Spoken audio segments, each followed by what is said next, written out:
नमस्कार विद्यार्थियों।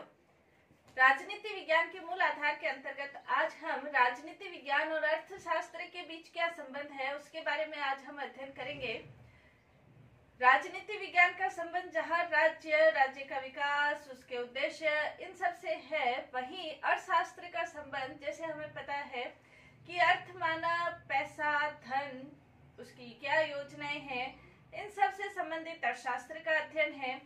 पहले अर्थशास्त्र और राजनीति विज्ञान के बीच इतना अंतर नहीं था, क्योंकि जो यूनानी विचारक है वो भी राजनीति विज्ञान को राजनीतिक अर्थशास्त्र के नाम से जानते थे। जैसे कौटिल्य ने भी अपनी राजनीति के ऊपर जो बुक लिखी है उसका नाम अर्थशास्त्र रखा है।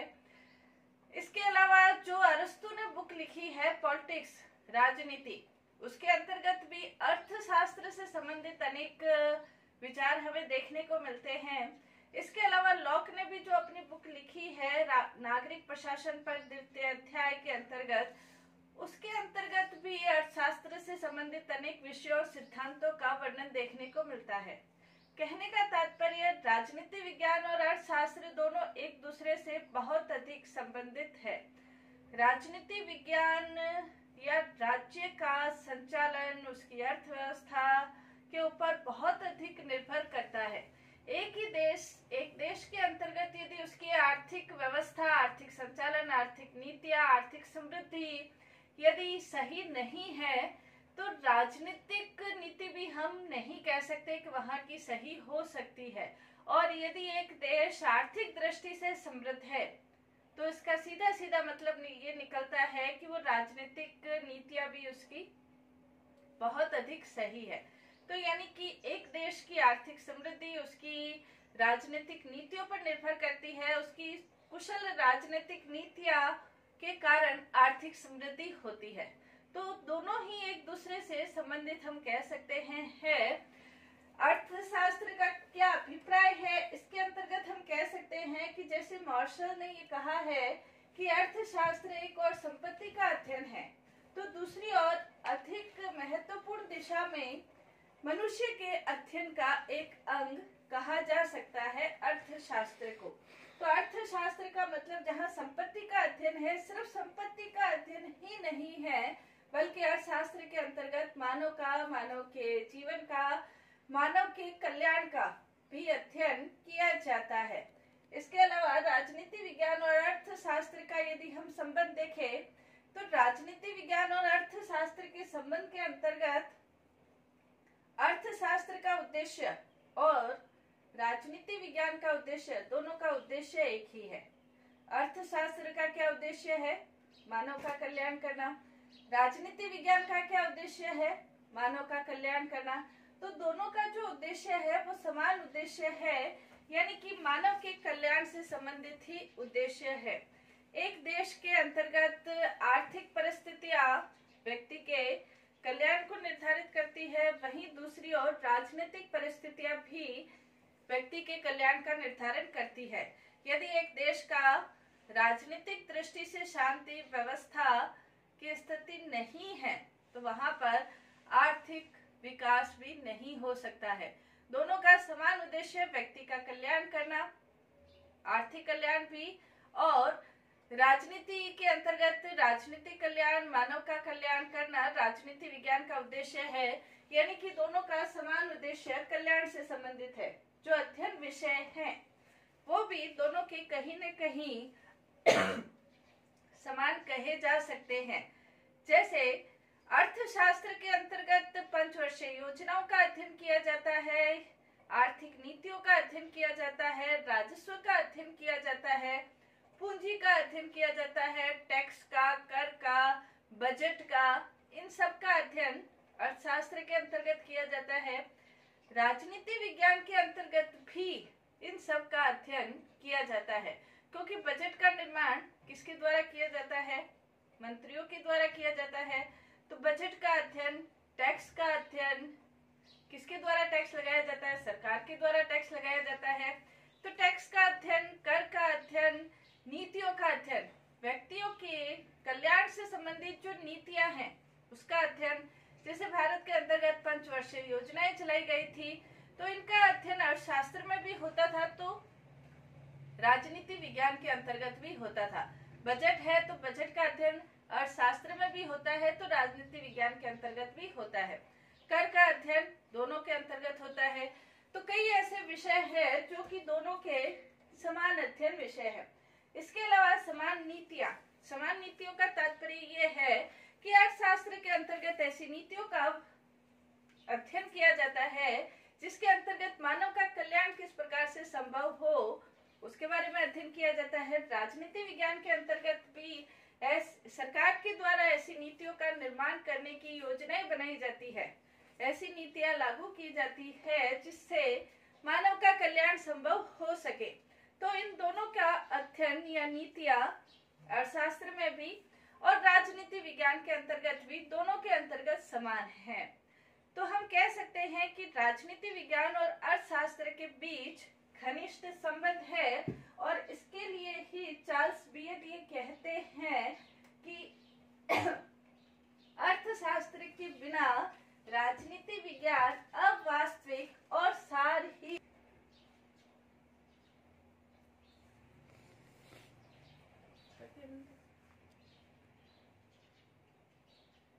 की राजनीति विज्ञान को क्या देन है। अर्थशास्त्र की राजनीति विज्ञान को पहला इसके अंतर्गत हम कह सकते हैं कि राजनीतिक संस्थाओं का उदय और विकास आर्थिक अवस्थाओं का परिणाम है। कुछ विद्वान ये मानते हैं कि पहले के जमाने के अंतर्गत जब आदिम अवस्था थी, उसके अंतर्गत जब व्यक्ति ऐसे ही जंगल में विचरण करते थे, धीरे धीरे कृषि का विकास हुआ था। कृषि के विकास होने पर जब सामूहिक रूप से वो साथ में रहने लगे, तो सामूहिक रूप से जब साथ में रहने लगे तो उनको अपनी संपत्ति की चिंता हुई, और संपत्ति के रक्षा के लिए उन्होंने कानूनों का निर्माण, नियमों का निर्माण, या कह सकते हैं कि ये न्याय का निर्माण, इन सब के बारे में सोचना शुरू किया, और ऐसे ही राज्य का विकास, राज्य के कानूनों का विकास हुआ। कई विद्वानों का ये मानना है। तो इसके अंतर्गत जैसे कार्ल मार्क्स भी ये कहते हैं कि किसी भी देश की सामाजिक परिस्थितियों का आधार उस देश की आर्थिक गतिविधियों के ऊपर निर्भर करता है। कार्ल मार्क्स तो यहाँ तक कहते हैं कि आर्थिक गतिविधियों के कारण ही कानून, राज्य, प्रशासन, न्याय, जेल, इन सब का विकास हुआ है। तो कहने का तात्पर्य ये है कि जो राजनीतिक संस्थाएं हैं, जैसे राज्य है, कानून है, न्याय है, सेना है, पुलिस है, इनके उदय के अंतर्गत और इनके विकास के अंतर्गत कहीं न कहीं आर्थिक गतिविधियां उत्तरदायी रही है। दूसरा, इसके अंतर्गत राज्य की जो नीतियां हैं वो भी आर्थिक अवस्थाओं के ऊपर निर्भर करती है। जैसे हम देखें 16वीं शताब्दी के बाद जब इंग्लैंड के अंतर्गत और भी दूसरे देशों में जब औद्योगिक क्रांति हुई, तो औद्योगिक क्रांति के बाद दूसरे देशों में, जैसे चैम्बरलेन ने भी ये कहा है कि मुझे यूरोप के बाहर राज्यों की नहीं बल्कि व्यापारिक केंद्रों की आवश्यकता है। जब औद्योगिक क्रांति हुई तो औद्योगिक क्रांति से उत्पन्न माल को बेचने के लिए दूसरे देशों की बाजार की आवश्यकता हुई, और इसी ने साम्राज्यवाद, उपनिवेशवाद, इन सब को जन्म दिया। हालांकि वर्तमान समय यदि देखा जाए तो वर्तमान समय साम्राज्यवाद, पूंजी, इनका उपनिवेशवाद का खत्म हो चुका है, लेकिन फिर भी वर्तमान समय के अंतर्गत भी कुछ ऐसे देश हैं जो कि विकसित देशों से अविकसित देश, जब विकसित देशों से आर्थिक सहायता प्राप्त करते हैं तो आर्थिक सहायता प्राप्त करने के शर्त के रूप में उनको कुछ बातें उनकी माननी पड़ती है। यानी कि अब आर्थिक सहायता के नाम पर उस देश की राजनीतिक गतिविधियों में दखल अंदाजी उन देशों की रहती है।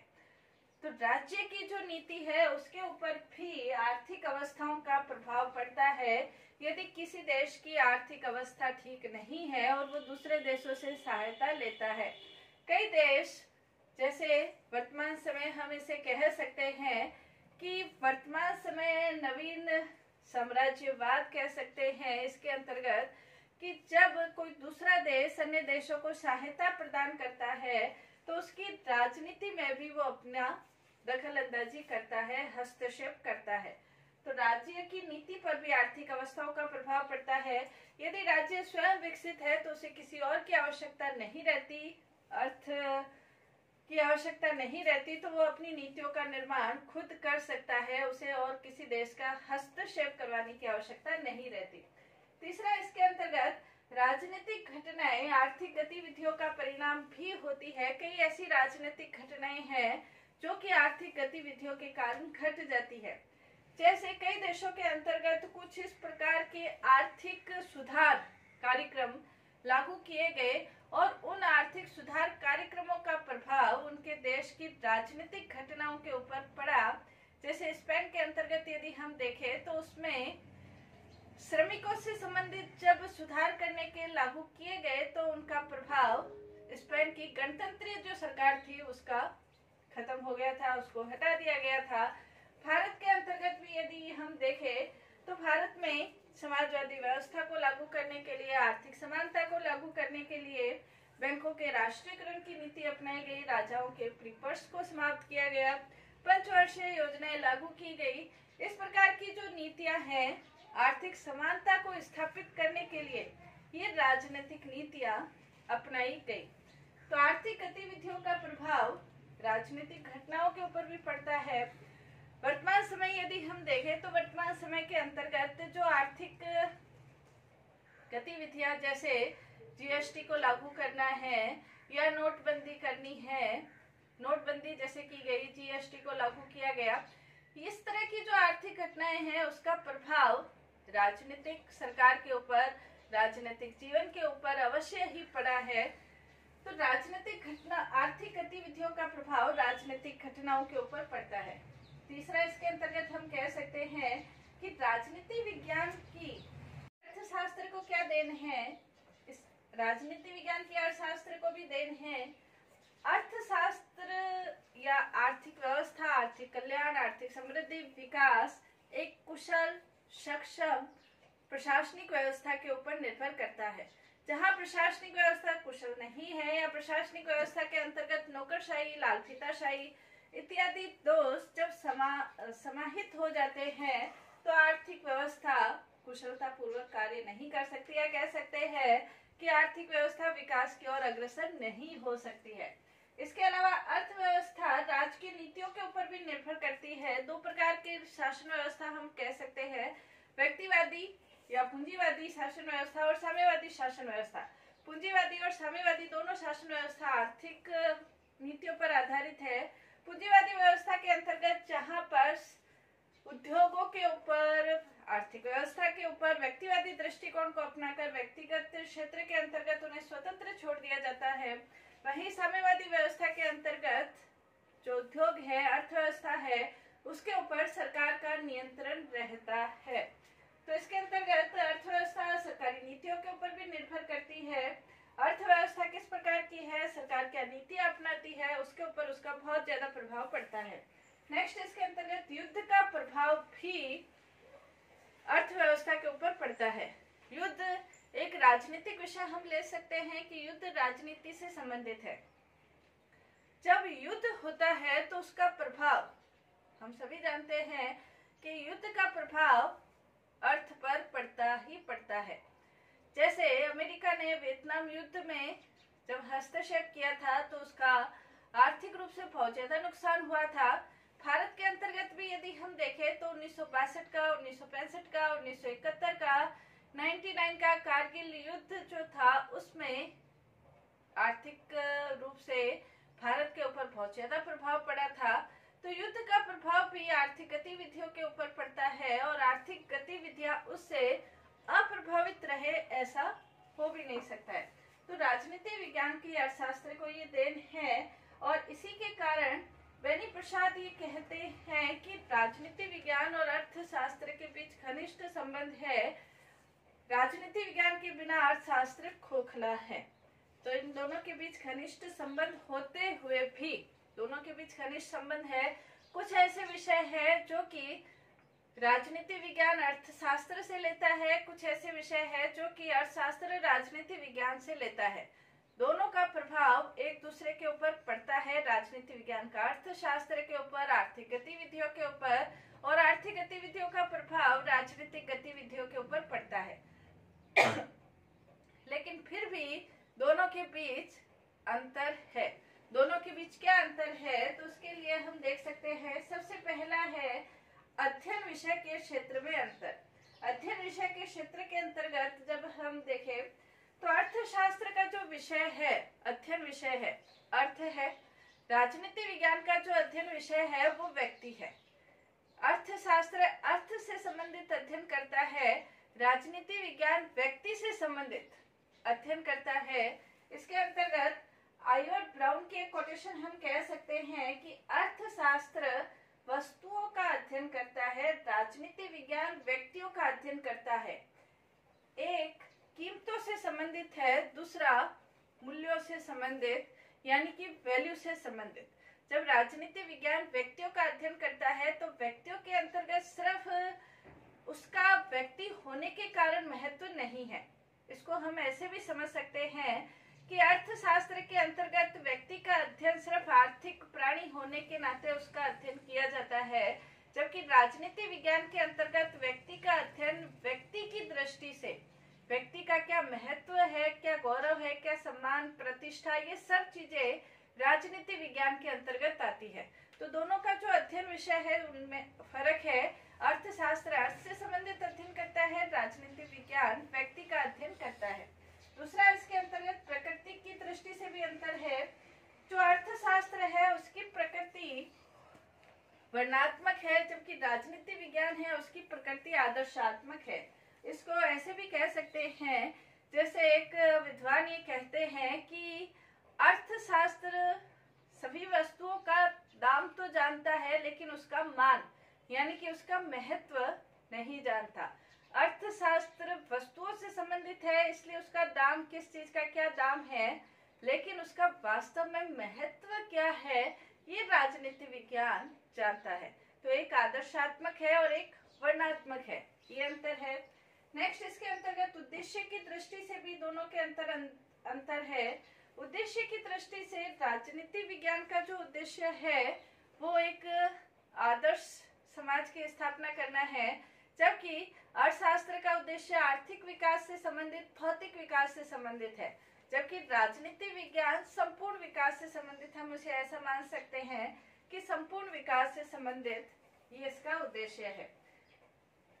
तीसरा, इसके अंतर्गत क्षेत्र की दृष्टि से भी दोनों के बीच अंतर है। जो क्षेत्र है, जो अर्थशास्त्र का क्षेत्र है वो संकुचित क्षेत्र यानी कि अर्थ से संबंधित संकुचित क्षेत्र है। राजनीति विज्ञान का जो क्षेत्र है वो विस्तृत क्षेत्र कह सकते हैं। राजनीति विज्ञान सिर्फ अर्थ तक सीमित नहीं है, राजनीति विज्ञान के अंतर्गत सभी चीजों का अध्ययन हो सकता है। राजनीति विज्ञान के अंतर्गत हम अर्थशास्त्र का, मनोविज्ञान का, इतिहास का, समाजशास्त्र का, यानी कि इसका क्षेत्र बहुत विस्तृत है। और इस विस्तृत क्षेत्र में जहाँ कहीं भी व्यक्तियों से संबंधित अध्ययन है वो राजनीति विज्ञान का अध्ययन विषय बन जाता है। तो क्षेत्र से संबंधित अंतर है। नेक्स्ट, इसके अंतर्गत साध्य और साधन की दृष्टि से भी दोनों के बीच अंतर है। जो साध्य है वो राजनीति विज्ञान है और साधन है वो अर्थशास्त्र है। राजनीति विज्ञान